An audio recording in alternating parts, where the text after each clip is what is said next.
In this episode, we're talking to Ross Simmonds, a digital marketing strategist and entrepreneur. He's going to talk about B2B and B2C marketing trends, as well as what we can do to be better marketers in 2019.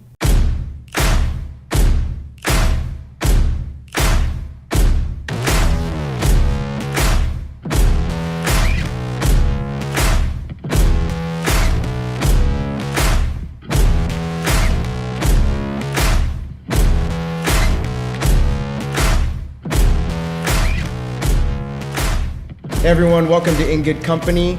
I'm your host today, Anthony Jones. With me, I've got Ross Simmonds, a B2B marketing strategist and entrepreneur. And I've got Nicole Belanda, who's my co-host. So if you guys would like to introduce yourself, maybe we start with you, Nicole. Sure. I'm Nicole Belanda. I'm a commercial program manager. I cover mining, metals, and cement.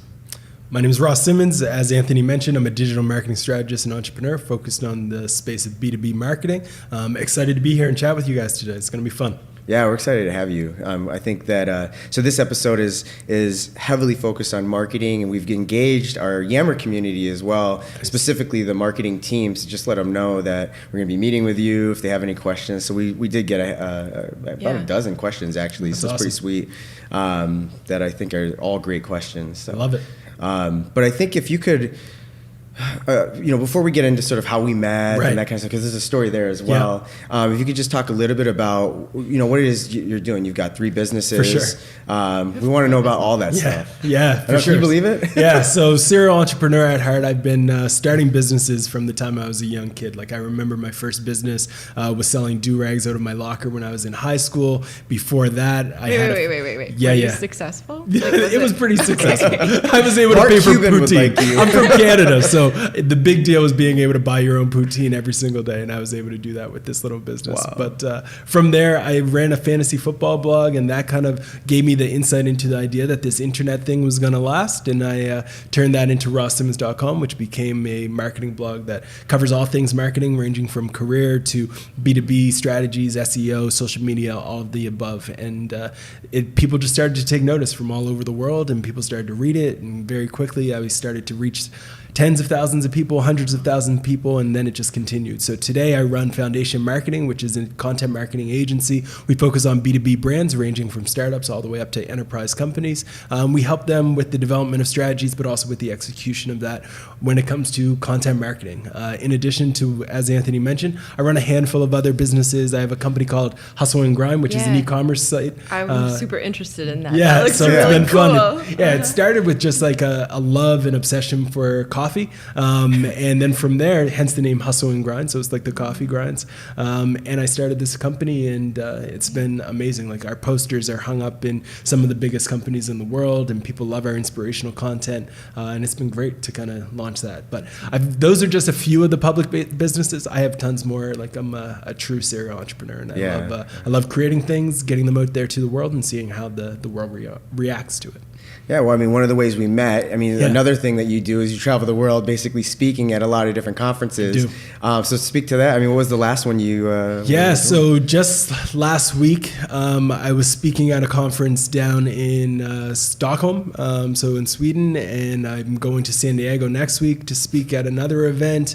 This year is probably one of the wildest in terms of like speaking tours. I'm going to Boston.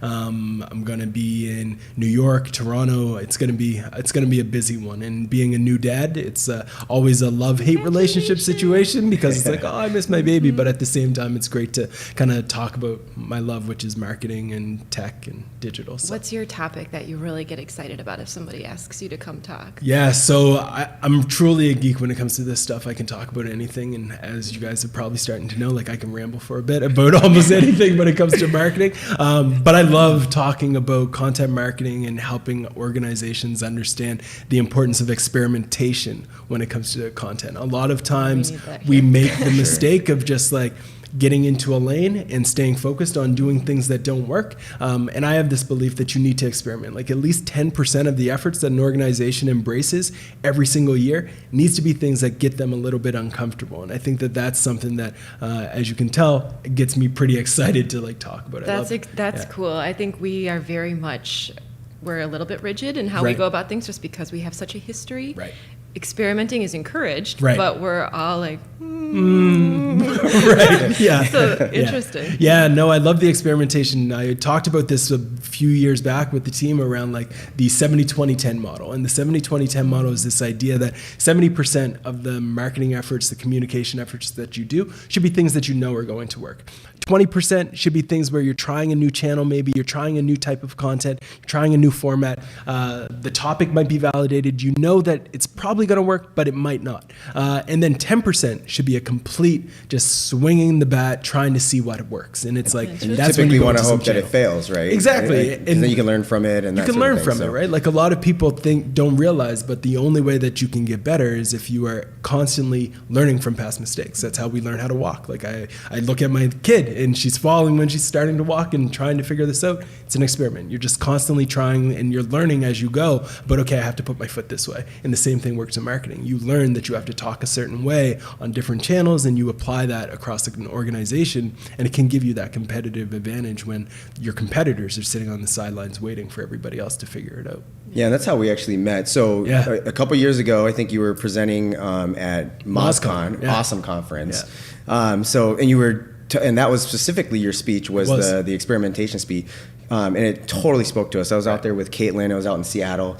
And I was blown away. I thought you were just hitting the mark. Thanks. And that's eventually then, that inspired me then to reach out to you to say, hey, you know what? We've got this kind of crazy idea. Yeah. We've got this role that exists at our company. It was the STEM ambassador role. And we're sort of charged with helping build this person's profile. Yeah. And so we were thinking about an influencer strategy. We know we were doing things a little bit differently, whereas most companies might hire a YouTube star or something like that. We had someone that we brought in from the field, and we needed to sort of amplify their persona. And so we got to work with you, really figure out what the appropriate strategy was, build out some content, still build out some content with you. And so I mean, that's... Yeah, and it was a cool experiment, and it's been a successful one. Like along the way, we've been able to see like his profile rise, and we've been able to see people engage with the content and just amplify the entire Rockwell story through this one individual. And it's been pretty cool to kind of see that roll out. Yeah, it's been interesting because I don't know if you're with Jay Flores. I knew of Jay because of the work you guys were doing before I knew Jay. So good job. Yeah. That's really good. Yeah, I mean, he does a great job. I mean, he speaks really, he's very articulate, speaks really well, very passionate about this space. And what we need to do is just get more eyes on him. And so we were able to do that. And then it gets him on bigger platforms, right? He's done, a TED Talk. I think it was a local TED Talk, but he's also done things like speak at South by Southwest on a panel and things like that. So it's been, and he's been traveling the world basically doing some speaking engagements. So I think it's been, a result of that program for sure. It's been awesome. So, but you know what, that leads us to one question that came in was through a friend of mine actually, John Miles. So he's out in Silicon Valley. Okay. And he just basically asked the question was, when Rockwell first engaged with you, what were your thoughts about the company? Yeah, so it's interesting. When we crossed paths, it was in the hall, and you shook my hand. We talked for a brief second, and then what I always do is I write down the name of somebody on a note, and then I get back to my hotel room and I look them up to figure out what they're all about. And then I get on the Rockwell site, and I was like, whoa, like, how is this organization not talked about that much in the tech space? So that was the initial touch point. It was like, this is like a mini hidden gem where you guys have done some amazing work. You've done some very cool, innovative things, but if you're not in this space, the tech world really didn't get it. They didn't understand it. Nobody really was seen it. It hadn't reached the visibility. So to me, I think that Rockwell as a whole, the biggest opportunity is the fact that you guys are doing such amazing stuff in terms of your work and your products, but the story isn't getting translated over into the mainstream tech world. And I think that that's a huge opportunity still to this day, where for me it was like, who's this and what are they all about? They've been around for how many hundreds of years? Like, this is wild. And it's like, it's pretty cool to see that even over those years you've been able to transition through industry changes, through technology changes. I mean, when the company would have been early stages, like there was no social media. And still today, like the constant ability to experiment and pivot and leverage these different tools to create a thriving business is pretty cool to see. Yeah. I think that's something from like the marketing side that we're so interested in is how do we have that voice like the techie companies but still be true to who we are, which is this company that's been around for 117 years and we're rooted in industry and like what does that sound like? And that's been very difficult for us to try to figure out, and it's different on different channels. That's true. So if you have any tips on how we can lean into that. Yeah, I think it always starts with kind of researching and understanding your audience a little bit, and then from there using insights to guide, okay, what is it that we want to kind of associate ourselves with, and then using those stories to kind of let the message shine. The easiest thing to talk about is the products, the technology, the innovation, the things that are happening on the ground, and using that to kind of tell the story for you. The next step is to start like being public and talking frequently around the processes around how you think of innovation. Rather than just being innovative, you also have to talk about why you're innovative and what you think the future is going to look like. All of those things can contribute to the opportunities that sit in front of you. It's just like making the intentional efforts on a regular basis to say, okay, we want to talk about this. We're going to put our voice out there. We're going to join the conversation as well. So rather than being reactive to things that are happening in technology, we be proactive. So we should be having the same conversations and being involved with the same discussions as the Facebooks, the Salesforce, the Amazons, all of these organizations. We should be in those discussions because the innovation doesn't lie. Like you can look at the resume and it speaks for itself. You just got to tell the story. Well, that's one of the things that I am excited about is with the marketing team, the recent rollout of our new brand. We've got a whole set of new brand messaging that's more humanized, more compelling than I think it's ever been. And so, and I know they're working through, what campaign will roll out around it. So I'm excited to see what goes with that. That's awesome. But I think that will help us get into that space, into those conversations.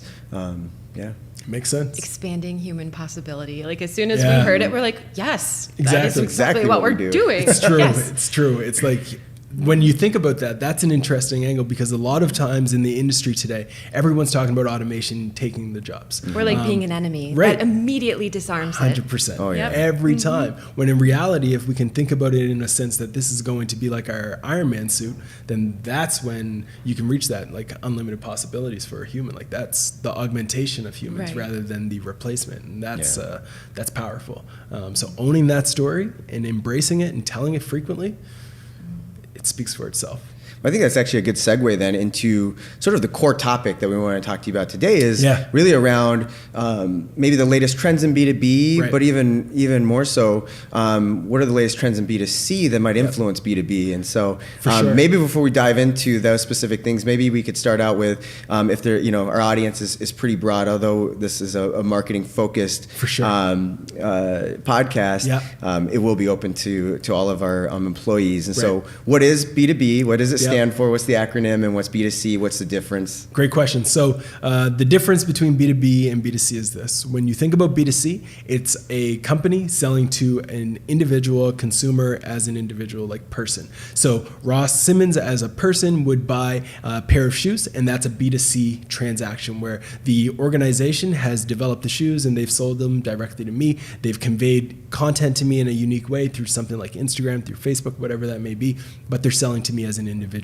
On the B2B sense, it's when an organization is selling to another organization. So it's when a company has a solution, they have a service, they have a product, and they're selling it to an organization that is a little bit more complex. So that's really the key difference between the two. It's when an organization sells to a human versus when an organization sells to another organization. Gotcha. From a marketing side too, I would say like the different ways that you go to market, it's changing, but they are a little bit different for B2B versus B2C. A little bit less of that friendly voice on social media like you could have if you're Doritos or Oreos or Nike or Wendy's is probably my favorite. Because just like a regular person scanning through their Facebook isn't thinking about a drive. It's just a little bit different. So that's a good point. I think there's definitely some differences in the way that B2B brands operate online versus the way B2C brands, and it has a lot to do with the complexity that comes with the B2B sales versus the transactional instinct that happens with a B2C. So oftentimes B2C, you're buying something out of instinct, out of gut. It's 2 a.m., you've had a couple drinks and you're on Amazon, and next thing you know, you're buying a new pair of pants. We don't do that. No, that's never happened. Not at all. That's the like B2C type of play versus B2B, that's impossible, right? Like you have to get approval by a manager. You then have to have that company come in and pitch. You then need to build a relationship. You then need to check out other things on their listing pages. You need case studies. You need to have them do some spec work, like all of these things. You're going to submit a super complicated request exactly. for proposal that you have to complete all the checkboxes on. Exactly. But there's this trend, Micromoments, that Google keeps talking about, Micromoments, which are like the 2 a.m. on your phone. I'm going to buy this because I need it all of a sudden. Right. I do think, though, the people who work for businesses are people. 100%. So we have problems in the moment that we're like, I don't know how to solve this. What am I going to do? Yep. How can we tap into that as a B2B company? Into those moments where someone's like, help me fix this thing or help me learn about this thing. I love that insight. And it's so true. Like the micro moments are 100% real. A lot of people lose sight of the fact that even though you're dealing with big organizations, on the other end of that computer is a human, and humans are still humans. We're all just pieces of flesh with the same chemicals inside, and the chemicals that work to get me to buy as a consumer are the same chemicals that work to get me to buy as a buyer. It might take a little bit longer to get it approved, but it's still the same start. Yeah. So it all starts psychologically the same elements. So when it comes to the micro moments, you have to reverse engineer the type of things that your buyers would want and how they would get those things. So for example, we know that millennials are becoming a significant part of the workforce. They're starting to move into more and more roles where they are making decisions on B2B product decisions, service decisions, all of these things. The vast majority are taking over. That's like our marketing. Now it's Gen Z, right? Exactly. Yeah. And when you think about that, the vast majority of them learned a lot of things from YouTube. Sure. So when you think about that, there's an opportunity to answer those questions and place them on a channel like YouTube, because YouTube's also owned by Google, and where does the vast majority of those searches begin? Yeah. Google. So if you can inject the answers to those micro moments directly on Google in an easy to consume format of content, it gives you an advantage. So I think that it starts by reverse engineering the problems that people would have when they're trying to make a decision, and then giving them the answers in a format and on a channel that they are familiar with. Oftentimes we start chasing after the red shiny ball. What is this new channel that I should try? Mm-hmm. We know that our buyers are typically using Google. We know that Google owns YouTube. Why aren't we embracing those types of channels as the place to have that micro moment take place? I like that a lot. That makes a lot of sense. Yeah. And once you're on there, you can't stop. So we'll just have a lot of micro moments. Exactly. I remember I learned how to tie a tie from YouTube, right? Yeah. Now like people are learning how to code I learned how to on swim YouTube. on Right. YouTube. Exactly. I look up a lot of recipes on there, and recipes, all of that stuff. So if you can think about and reverse engineer again, what are the phrases that somebody who is in one of those decisions looking for? If you can provide them the answer, it's going to build a stronger relationship with that individual, and it gets you back to that personalization and that one-to-one feeling. Like even though it's B2B, it starts to feel more personable, because when you hear a voice, when you see someone talking on video, it's just as good. Like it's not just as good as face-to-face, but it's pretty close. So maybe we can talk about that too. I don't know if that was going to be one of the sort of trends. Video remains like a top trend essentially from a content marketing perspective, but video is powerful. It is. And I know that you had a question about video specifically, which we can get into too, but and for what I do on the talent brand side, video is going to be an important sort of asset that we have when we're trying to reach people, because it can help tell that story. Right. So what kind of advice do you have then around, or I don't know if you want to get into your question really, because I thought that was a really good one too, just about how pricey video can be, and how do you scale? That's our berry. I mean, we're not made of the monies, but we know it's impactful, and so we're like, how do we pick something that is going to be the most impactful way to go about this? Mm-hmm. And I think for you, it's the same exact thing, right? And how can you reuse what you make? Right. So I've said reverse engineer before, but I'm going to say it again. Reverse engineer the video content that works well. And what I mean by that is we've all seen those tasty videos on YouTube where people are making a recipe and the camera's pointing down, and they create them at scale. Those are not that expensive to create. They're the reason why they can do it so well is because they figured out an equation for a replicatable format for creating video content. So when you are thinking about your own video content, you have to think about it in essentially two sections. There's the high quality, high budget efforts that you would do to create a significant brand launch where you have drones, you have all of that stuff. A production, right? Like you're trying to make Avatar. That's okay. You can have those types of video. They have they have a place. They have a place in the entire video mix. But there's also some videos that you can just stitch together, place some text on them, recognize that Tasty has done it, they've reached millions of people, and you can start to reverse engineer what has worked in the tech space. One of the formats that does extremely well on Facebook is square videos with text on them that is showing essentially stock video in the background, but it has an amazing story and an amazing message to go with it. And if you can leverage that, and if you can leverage that approach, it's a very scalable way to do video. You just need to have great soundtracks in terms of the music. Also keep in mind though, like the vast majority of people today are scrolling through their phones when they're consuming this video content. They might not have headphones. They might not want to turn on the volume. That's a trend that I'm seeing more and more, is that actual like videos without sound actually do extremely well. So what do? You have to pay for transcription services and have captions on all the video content, because or people on-screen text. That's exactly. Yeah. We've been trying as best we can to stay away from having even like a narrator in our videos, because nobody's sitting down and like, I'm going to watch this 3-minute video from start to finish. Exactly. Yeah. It doesn't with happen. my headphones on. Yeah, it doesn't happen. It doesn't happen. So I think that's one opportunity that exists. Like you create those videos with the captions, with the text right inside of the content itself, and let people consume that. And you don't have to spend too much time trying to find amazing footage to go in the background. You can leverage existing footage. I mean, you guys have been around for 100 years. Like, I'm sure you have footage that you can repurpose and reuse and recycle, like that. You can leverage that. But another trend that's interesting in the video space is the rise of vertical video.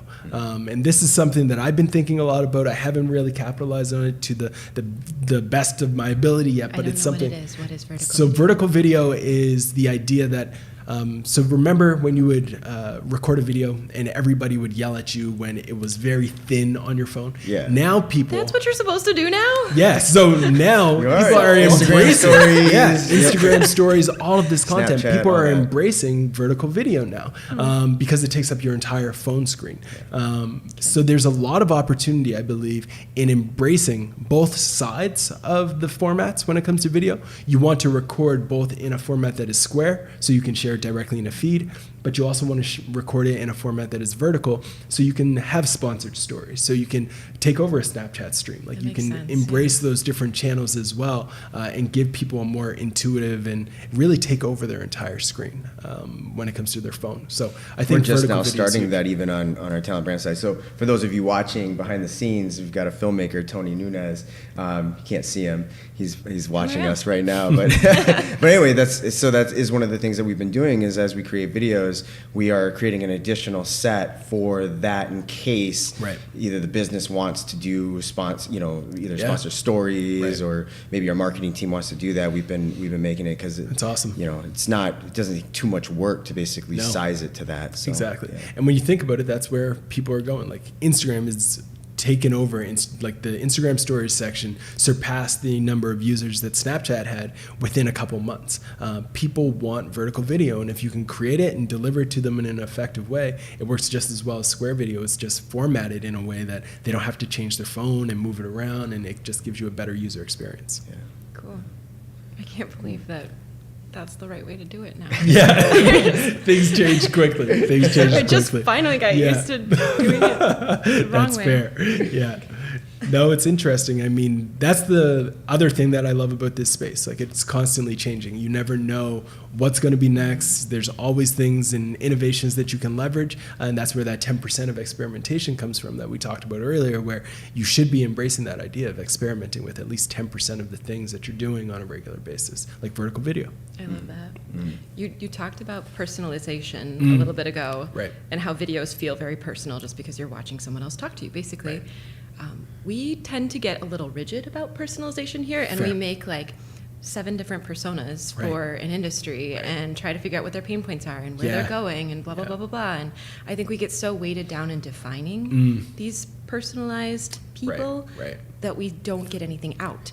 So we need a balance between like personalizing things and executing. Have you seen anybody who's good at that or have any tips for us? Right, that's a great question. So in the software space, HubSpot has done a great job at kind of creating content that's both personalized and a little bit engaging, and they have a wide variety of different people who they're trying to sell to, and they've done a good job at kind of being able to create content that feels personal, that feels human. You go on their Instagram account and it's going to speak to a certain audience. You go on their Facebook account, it speaks to a certain audience, and they have content that is going to differ depending on kind of your segment.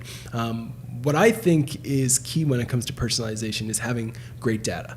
I think that data is, without question, the number one thing that you need to have if you want to do personalization in B2B correctly. A lot of times we make the mistake, or I see organizations make the mistake, of creating their personas based off of gut versus leveraging true data around what people want. Don't worry about us. We are like data driven. I love it. I love it. We do. That's good. It's to our detriment. That's fair.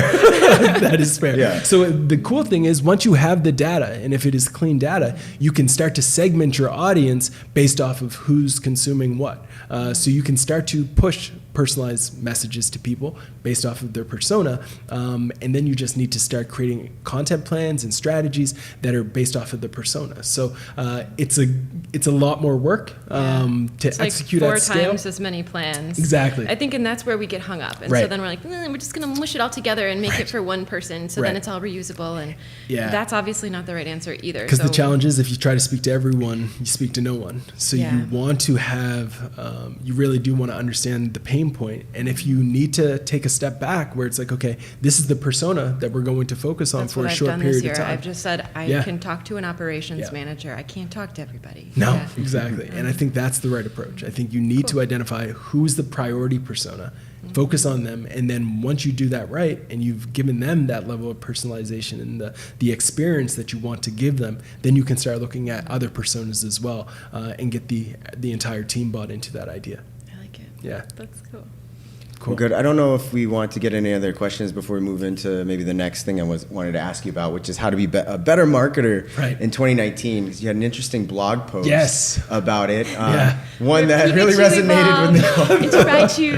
That's awesome. So you referred to what is historically a T-shaped marketer, and what you're suggesting is that we move into, or we embrace the I-shaped marketer, and you said capital I. Capital I. Emphasize that, right? So that there's 3 bars. Right. So why don't you speak to that a little bit, I guess? So the idea of the T-shaped marketer is this idea that you should have a broad depth of broad width in terms of understanding different things. So you should know a little bit about social media, a little bit about PR, a little bit about content, a little bit about AdWords, a little bit about paid, a little bit about all of these different things. And then you go really, really deep in one of those verticals. So if you want to be the best person there is in the industry at social media, that's going to be where you start to build that depth. That's where you're going to really start to create that T as it relates to your skills. So you're going to know Instagram, you're going to know live video, you're going to know the importance of Snapchat, you're going to know all of these different things. That is what the definition is of a T-shaped marketer. You have a bit of knowledge across a wide variety of things, but you go really deep in one, and that's your T. Now, the challenge with that is that today's world, we are surrounded by information, and we get content every other day. You open up Twitter, it feels like you're drinking out of a fire hydrant. Like there's nonstop information coming at us. A lot of people can get information. It's very easy to essentially become a T-shaped marketer because information is essentially free now. So you can learn all of these things. But the challenge is when you hire someone who just knows all of these things, but they can't actually do any of these things, there's typically a gap. So there's soft skills that I think that a lot of people are missing when they focus on the knowledge acquisition that ultimately results in mediocre marketers, where they have theory, they have knowledge, but they don't have the actual ability to execute, meaning managing projects. Everything though. Yeah, so I was just listening. Do you guys listen to Hidden Brain? Oh yeah. Yes. Oh yeah. Okay, so I was just listening to the one where he was talking about, like, if you watch a YouTube video, you're like thinking you're an expert on something, Right. but then they have them like actually try the thing and Can't no, do it. you can't do it. Can't no. do it. Like, That's why you get so many Pinterest fails, right? Yeah. So I think this is so relevant because that's the way a lot of us are. We're like, true. I know all of these things on this tea. Right. But when it comes time to make it real, It's tough. you maybe can't. Exactly. Yeah. So I think that's where we need to flip the switch, where when we're recruiting, you have to think about, okay, what has this person actually done? Like, it's great that they can talk in an interview, but what have they done? Like, have they actually executed on this? Do they work well with team members? That's why references are so important. But I think you're spot on. Like, you need to find people who can manage timelines, who are organized, who can work well with team members, who can send an email correctly to, if they're doing influencer outreach. All of those different things that are considered soft skills are actually really, really important. And if you don't have them, you're great from a knowledge standpoint. You should probably be a professor, but when it comes to the actual, Hey, I'm an educator by trade. We can do as well. that's true. Our boss on our team just started having us on the quarterly, and this seems very basic, but Yeah. like give a one slide, what have you done? Oh, that's cool. But it's not allowed to be a list. Like, it can't just be a list. It has to be the things you've done and some brief impact Right. that it's had. And it's just Smart. like completely changed the way we Yeah. think, which is sad good. because we should have been thinking this way already. But Yeah. I mean, we were more about volume before, and now we're more about impact. So Yeah. it's given us permission to scale back on how awesome. much we're doing and have Right. more impact with what we're doing. That's cool. That's cool. Yeah. We have internally, we have this thing that we call the proactive dashboard, which it tracks the things that you actually do versus the things that you're like it. planning and stuff like that. So it's all checks around actually getting things accomplished rather than just things that you've been thinking about or working on or planning to do and that kind of thing. Well, so on that note, I do want to get into one of the community questions. So this one comes in from Olivia Mobley. So she's on the marketing team. Great. But she said, and she's an intern for us, as a soon-to-be college grad, I'd love to hear recommendations on how to stay up to date on marketing trends to further professional development and learning outside the classroom. And I think we can all learn from this, not only those that are graduating. So what are some of your recommendations for us to, outside of just doing it. Right. What are some things that we could pick up, a book to pick up, Right. that kind of stuff? So that's a great question. I think that one of the biggest mistakes that I see a lot of people make when they are fresh out of school is that they spend all of their time working on their resume, trying to get a job, and just like signing up for courses and trying to learn that way. I think there's value in doing the online courses and things like that. Without question, you need to have some fundamental knowledge in the space. But I think that we all live in a very cool time where it's never been easier to start something on your own. A side project, a side business, a side idea, whether it's starting an Etsy shop, whether it's starting an eBay store, whether it's starting an Instagram account, whether it's starting a podcast. Create something, because when you create something, you're going to learn so much more about things that you wouldn't learn in school that you can apply to this new job. So that's the first thing that I would always advise. I always advise that you try to create something, try to create an Instagram account, and guess what? Along the way, you're going to have to research what type of post do people want? You're going to have to research how to manage this account effectively, how to schedule content, what type of video content should I use? You learn by doing.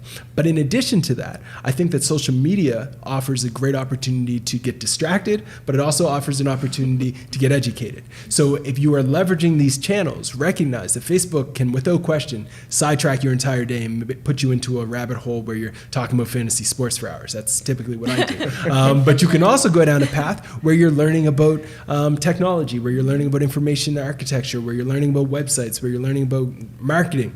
All of those things exist in the form of like Facebook groups. So I would advise people to make sure that they are very cognizant of the feeds and the content they're consuming. It's very easy to just start following a bunch of celebrities on Instagram, when in reality, you could also start following some hashtags that are related to marketing and business, and then it injects into your feed. Same with Twitter. Instead of always following just Ellen and Oprah and things like that, you can also throw in some marketers, and you can start to learn from other people in the industry. So I would definitely recommend that you curate your feed and make sure that it's not just entertainment, but it's also educational. And then the last thing would be to embrace passive learning and passive content consumption, which is things like podcasts. I think podcasts are a great way to learn on the road. If you have a commute, there's nothing better than just plugging in a podcast and learning something from a place like Hidden Brain or whoever that may be, and getting some insight from them.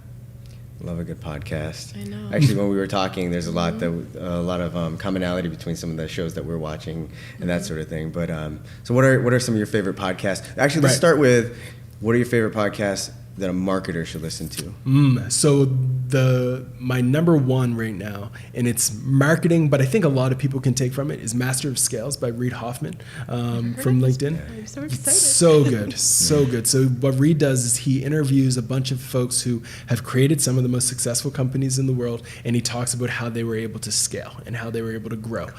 Talks about distribution of their story and their messaging, and the insights that you can gain from this are very valuable. He has one, and this is going back to that experimentation piece, he has one interview with Mark Zuckerberg, and they're talking about what Mark is most proud of, and he said that the one thing that he's most proud of at Facebook is the fact that they have 10,000 different versions of Facebook running at any single point, meaning in the DNA of Facebook is experimentation, where they're constantly experimenting with different things. So that type of concept goes deep in this podcast episode, and I definitely recommend that you check it out. So I love that. MozCon, where we met, they have a podcast called Two Peas in a Pod. Okay. It's really good. So exciting. I love it getting podcast. So yeah, they have a great one. I definitely recommend that. That's definitely marketing related. So like if you're not in the marketing world, you might not find it that interesting. There's another one called Experts on the Wire by a guy named Dan Schur. It's very SEO and technical, but it's for a marketing geek. It's like music to your ears. And then there's another one that is relatively new called Everyone Hates Marketers. I've been on this podcast. It is funny. Right. It's a very tactical, gets to the weeds, and it's very good. It's very good. I've listened to a handful of the different episodes, and I think that it's also a great one. Not only just for marketers, but also I think the C-suite in general can benefit from that, because everyone hates marketers, but there's a lot of value. Yeah, right. I know. I did that post on Yammer, and people were like, "Oh god." Yeah, marketing. Here we go. Yeah. But no, it's a great one as well. Okay, I thought you would have mentioned one of my favorites, because I had put out a post on LinkedIn and tagged a bunch of people, including Ross, around what are your favorite podcasts, and it ranged, and I follow the majority of that were suggested, and they're awesome. But one of my favorites to date is Seeking Wisdom. So good. They are so good. Yeah. So I think you'd love that one. Any of these things. Yeah. So Seeking Wisdom is done by Drift. Yeah. So it's like a company, a tech company. But what I love about it is it's actually not just about marketing, although they have a lot of episodes about marketing, product marketing, that kind of thing. Mm-hmm. But I love the ones that are just more high level thought leadership, where they bring in an expert and they start talking about things like the best way to manage a team and that sort of stuff. It's been phenomenal. Yeah, it's a really good one. It's a good point. I love what the Drift team has done, even the marketing in general. We could geek out on that, but yeah, it's a good podcast. I think there's usually a lot of interest and activity when people start talking about podcasts. So now I'd like to segue into what are your favorite, and doesn't have to be marketing related. Like it. Hidden Brain is amazing. I thought I knew a bunch of them, and I apparently know nothing. That's okay.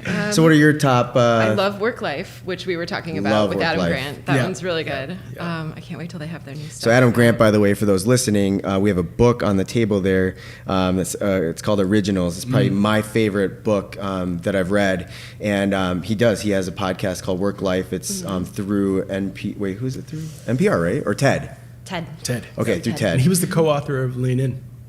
Oh, I didn't know that. Yeah. All right. Yeah, okay. He's all over. His tentacles are in everything. Yeah, it is. Yeah. He's brilliant, and I love that podcast. So sorry. Oh no, that's okay. I'm learning to be a yoga teacher. So Yoga Land. She is busy. And then busier than you. 10% Happier. Have you ever heard of 10% Happier? A podcast? Yeah, no. It's so good. It's not related to work at all, but it's about this news anchor who had a super crazy meltdown on TV because he was doing way too much, and then he learned about meditation. Oh wow! And there's science that shows that meditating makes you 10% happier on the general, and so that's where his podcast came from. It's really good. I'm a yogi. I just started. I don't do yoga, but I just started meditating about, I don't know, maybe 6 months ago. Yeah. And I do feel a difference in it. So I meditate. I do a downward dog every time before I go on stage and speak. Really? Do you really? Wow. Yeah. Awesome. We should talk about this more. Seriously. Gets me going. But yeah, that's cool. Okay. Anyone else that you mentioned? I love Hidden Brain. I just think it's so fascinating. It's all about psychology and things you may not realize you're doing, but you're doing. Hidden Brain is good. Yeah, that one's through NPR, I believe. Yes, that is. And that one is, I love it. They've got great episodes. I think for me, there's those, and then Serial, by the way. Oh my gosh. It came so highly recommended in my post. Right. And I was like, all right, I got to find, I don't know why. That was the first time It you was heard the it? first time. Oh, and it wow. was season 3. Yeah, it was season 3. What rack are you living under, man? I know. I had been hearing good. about it. Obviously, SNL did a skit, Right. like a parody around it. I just never took an interest. And then when I found out that like everyone was recommending it in that post, I thought I'd give it a try. Most brilliant storytelling I've ever heard. It's beautiful, yeah. Yeah. Like I'll be listening to it while I'm driving, and I'm like, I don't know where I am. Like I was just so into it. It's so good. Have you listened to The Startup from Gimlet Media? I don't. I think I have it bookmarked as Yeah. one of the shows I want to listen to, but I haven't started that. The first season is really good. Okay. It talks about like the creation of a startup, and it was the creation of this company called Gimlet Media, who just recently got bought by Spotify. It's a really cool story to kind of hear the founder, who was like working in his basement, coming up with this idea, and all the way through to getting investments, and now being sold for millions of dollars. That's cool. Yeah, it's a cool one. Yeah, very interesting. One of the things that we didn't get into with respect to questions, and it almost feels like we probably shouldn't go that path, but is really around content marketing. So we actually had a couple questions around that. Right. So why don't let me just ask it, because I feel it's important to ask. We had 2 questions there. The first one came from Pam. Right. And she's saying, let me see here. I remember this one. Yeah, it's a good question. It's a noisy world. It How is. do we stand out without being ludicrous, over the top, ridiculous, Right. still staying true to our voice? Yeah, because we're bombarded with noise in our personal lives, our professional lives. Yep. It's a part of our lives. So how do you cut through that, for sure? I think it again comes down to understanding exactly what your audience wants, and then reverse engineering it a little bit, and then rethinking it. So when I say what your audience wants for this piece, in this lane where she's talking about trying to stand out, what I would think about is the fact that earlier we talked about how in B2B, there's still a human on the other end of the computer. You don't have to be Wendy's. You don't have to throw shade at competition and I wish we could release see a some of that. mixtape. Usually Sometimes, defending like, it's themselves. really fun. Wendy's released a mixtape about McDonald's once. Like, you don't man, have to it's get so that good. ridiculous. But there's insights that you can take from the fact that, okay, they were a little bit edgy. They did take a different stance, and they were a little bit polarizing with this message. So you can start to take elements of that and apply it to your own brand, or at least understand what it was that worked here in this story, in this message, and how can we apply it to our own story. I think we oftentimes get focused on our competitors, our industry, and that's all we focus on in terms of content. But all of those podcasts that we just talked about have done a great job at connecting with people who are professionals, probably. Mm-hmm. So what did they do? What type of content? What's the format for their podcast? What's the stories that they're telling? How do they ensure that they're adding value? Once we understand that, we can then apply it to our own lane, our own industry, and with that similar lens, start to rethink our own content and then provide it to our target audience. So I think it really is coming down to understanding that your audience is human. They have other interests, and they are fans of certain things. They are super fans of, say, Yogaland. Mm-hmm. Okay, what is it about Yogaland that makes them connect with it? Is it the fact that this person also has a Facebook group, and these people are all engaged talking about that? Can you create a Facebook group for a specific niche on the mining world? What is it that you could do? It's going to be such an exciting group. Yeah. Can you go into a mining experimentation you can do after Can you this? go into a mining group and talk to these people in there? Like, do you do webinars? Because you've noticed that on Yogaland, they are constantly doing webinars, whatever it may be. Like, you just need to reverse engineer the types of things that people want and then apply them to your industry, and you don't have to get ridiculous about it. If you want to release a mixtape, go for it. I'll download it, but we should be doing that. Could be fun. I think learning is such a cool way to get at it too. Like if we know lots of really crazy things. We have white papers written about them. They're very technical. We don't ever talk about them, but we know so much. And I think if we can translate that into something that's easy to consume, fun to consume, that's a really good venue for us too. So you go to Pinterest and you type in like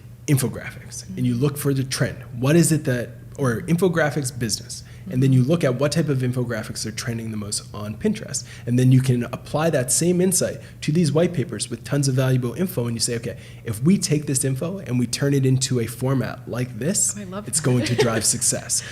You can do the same thing on tons of different communities. You do the same thing in Reddit if you want to experiment with it, right? Like, you just reverse engineer, rethink it, and then remix your own content into the mix. I love that. We call that atomizing, when you like break your content down in the tiniest parts and then turn it into something new. I love it. I love that idea though. Just go out and kind of like steal some ideas. That's it. That's it. It's rethinking. Borrow. Yeah. Well, what's the quote from Picasso? I think it's like, great artists don't copy, they steal. Oh yeah. It's a similar approach, right? Like, you don't have to always recreate the wheel, as long as you're not like literally taking their words off and replacing them. Yeah. It's all good. Like the hierarchy of needs, right? Maslow's hierarchy of needs, we've all seen that graphic applied to different things. We've seen people say, okay, now in the Maslow hierarchy of needs, you have to have a cell phone.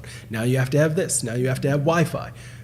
Those ideas can still be applied to different industries. So what is the hierarchy of needs for a miner, right? Like, I was just like starting to think about it. That's like those kind of are fun. the things that you can kind of remix when you start to think about your audience and understanding, like, content exists, people like content.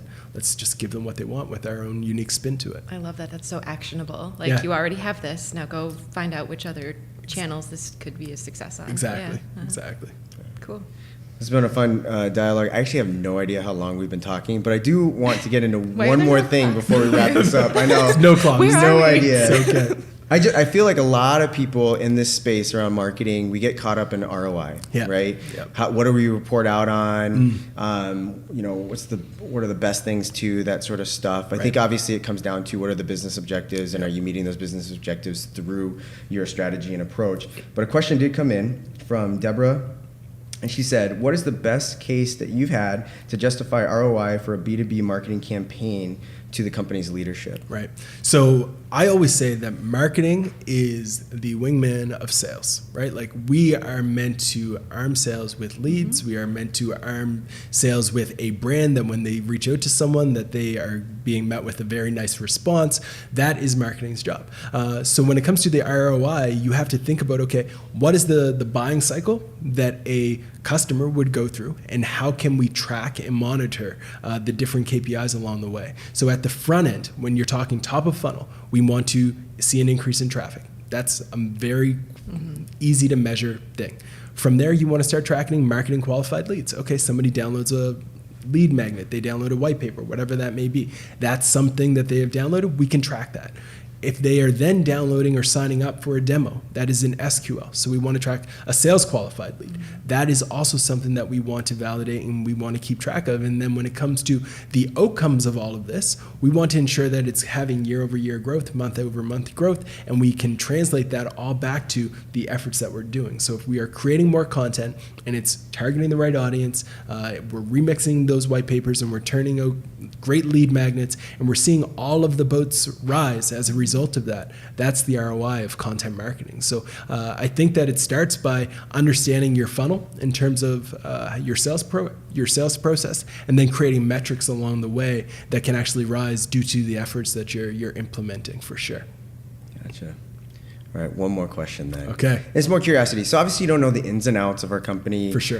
We've done a lot of work, so you have done a ton of research on us. You know a little bit about us. We've got a lot of work underway, like I mentioned, the new brand work, which is really exciting. If you were responsible for our marketing, by the way, this question, I had the idea, I was talking to you about this. I love this question because I was listening to Work Life, and it was the episode with Malcolm Gladwell where they're debating on stage. It was so funny. But Adam Grant had mentioned that he was asked to go speak at Google, and they had asked him, hey, if you were running Google from a sociological, or I don't know if that's even a word, but from that perspective, how would you run things? So same thing, as a marketing expert, how would you run our marketing? What would you focus on? What would you prioritize? Get us thinking. So I think the first thing that I would do is I would talk to a bunch of customers to get a better understanding of what they want and what they need, and then try to figure out a way to align my messaging with that. I've looked at the rebrand. I think that you guys are well on your way in terms of making sure that the new message resonates with both the heart and the head, and I think that's key. So once you have that in place, it's kind of an easy path, but I think that the opportunity lies in creating that thought leadership content that elevates the brand on the level of the Amazons, Googles, Facebooks, Twitters, all of these Square, all of these companies who are constantly generating buzz for their innovation and raising the profile of Rockwell and the innovation happening here. I would identify who in the company can start to speak on these topics on a more regular basis and talk about the innovation that's happening, create content, distribute it, create video, distribute it, speak at conferences, and then repurpose that content and distribute it. All of that is an opportunity to increase the profile of Rockwell in these spaces and have a massive impact. From there, I would start to get a little bit granular, and I'd say, okay, how can we take all of this data, be extremely smart with it, and create some of the most personalized experiences online that people have ever seen.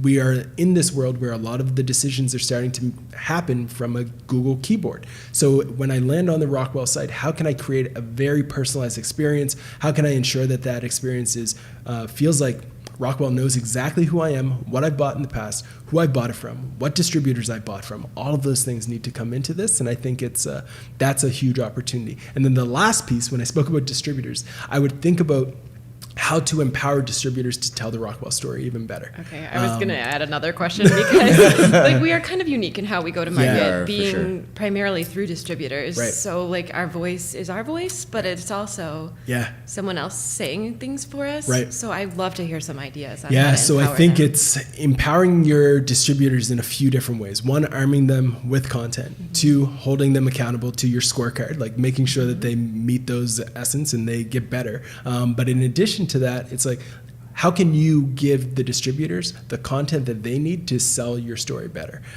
Making sure that they have content that they can distribute on social media, making sure that they have great visuals that they can share on Instagram and on all of these different channels. And what's interesting about your own relationship with these distributors, oftentimes they are thirsty for this type of content. So if you can be the person who's providing it to them, you're essentially taking over their Instagram account, their social media accounts. That's not a problem. Thank you. Yeah, exactly. They're like, thank you. We couldn't think of any content. So if you can arm them with that, it's a massive opportunity. So I think you need to think about, again, your audience from the distributor standpoint and arm them with content that they can purpose for you. And you could even start delivering them content calendars and say, hey, this is the content we want distributed over the course of March. Here it is. These are the things we want you to share. These are the messages, et cetera, et cetera. So I would think about it that way as well. Awesome. Well, I think with that, we should probably wrap up, but I appreciate you coming. Could you go for a long time? I know. We'll be talking all day. Don't get me wrong. But yeah, no, I appreciate you coming down from Canada. Yeah, no worries. Talking to us. Nicole, I appreciate you being a co-host. It's been amazing having you on. It's fun. And hearing from someone that's on the marketing team. And so thank you so much. What do you think of our new studio? I love it. Thank you guys for having me. I mean, this has been a blast. I didn't get to go somewhere warmer. I mean, you're just as cold as Nova Scotia. But at the end of the day, it's been a blast. I've enjoyed working with you guys over the last few years, and thanks for having me in. It's been fun. Thank you.